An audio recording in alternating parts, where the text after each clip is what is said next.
As you can see, I found the golden idol, and unlike Indy, I didn't have to travel to Marrakesh or anything to find it. So here he is, got him standing again. Yes, he is on a stand, but that's okay.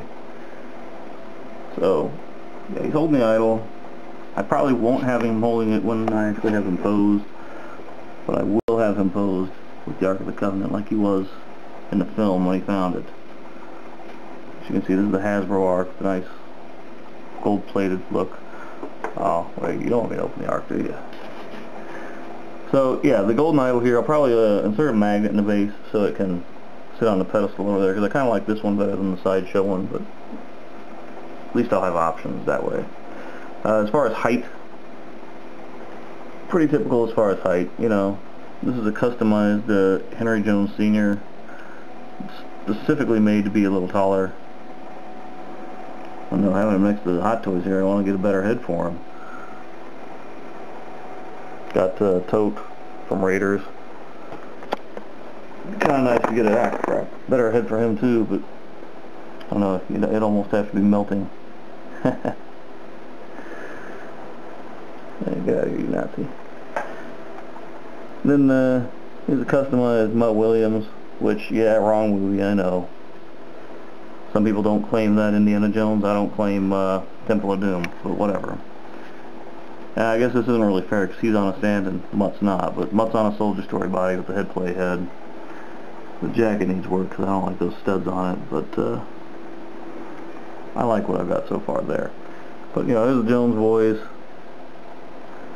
All three of them.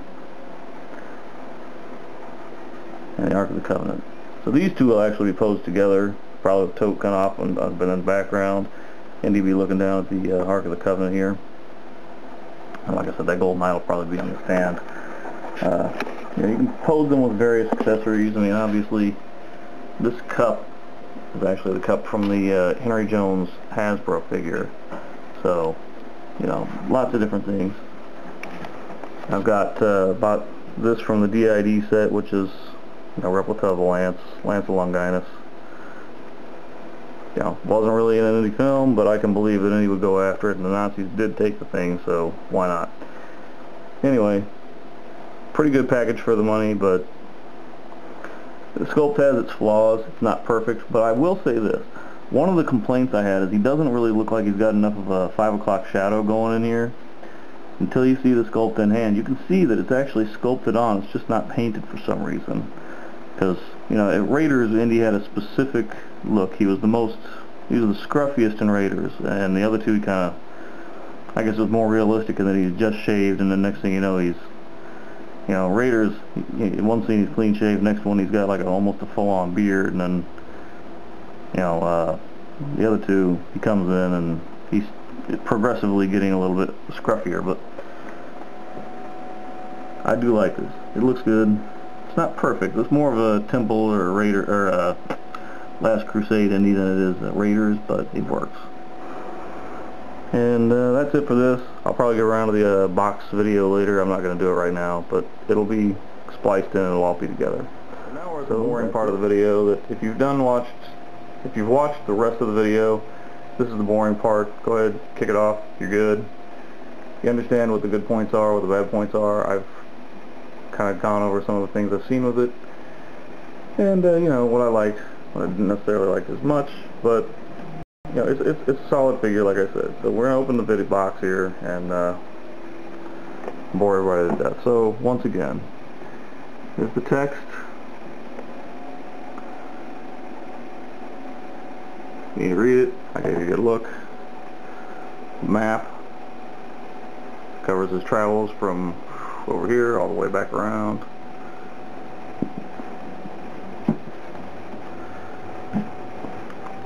We're going to cover this tray. We'll go ahead and cover it again. This little cardboard piece slides out. Has all the pieces in here. The figure's here. You got to lift this little piece out. Then you can take the figure out. Get the hat hair, the hat, whatever hands you want to put on him. And down in this little hole right here is where the wrist pegs are. There's only 2 extra wrist pegs, but you get extra wrist pegs. All the other goodies are in here. You'll want to take the jacket off and put the bag on at the very least. You probably want to put the holster on it too while you're at that. If you want to pose them with one of the guns, you can do that. Whatever. So this foam tray pulls out. You can see it's got holes back here where the idle pedestal goes.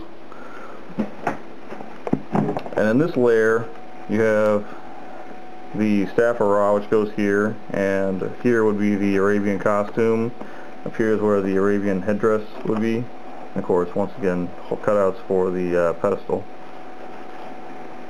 Lift this out. You have the instructions, which actually I believe these were under this.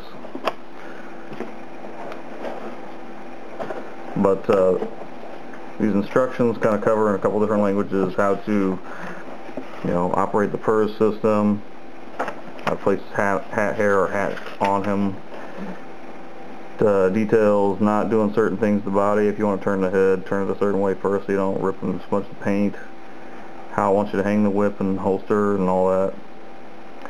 How to put the turban on and all that, which it's kind of funny because the turban actually doesn't work like it shows in this picture. At least mine didn't. It was sewn a little differently. I had to clip one of the threads and then rewrap it, but it worked out.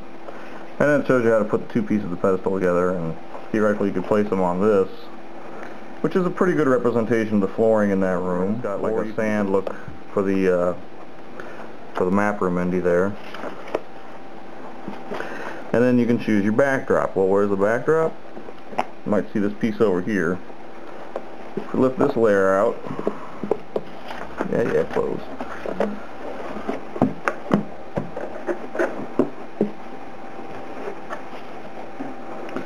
You get to your backdrop, which is of course in plastic, and I'm not 100% sure if I'm even going to use this thing, but it's a nice little piece. It's kind of got a matte look to it, so it's not totally washed out. Certainly not like it looks in this picture with the plastic over it. Back here it's got the map room, so it's reversible. And then you basically just open this thing up and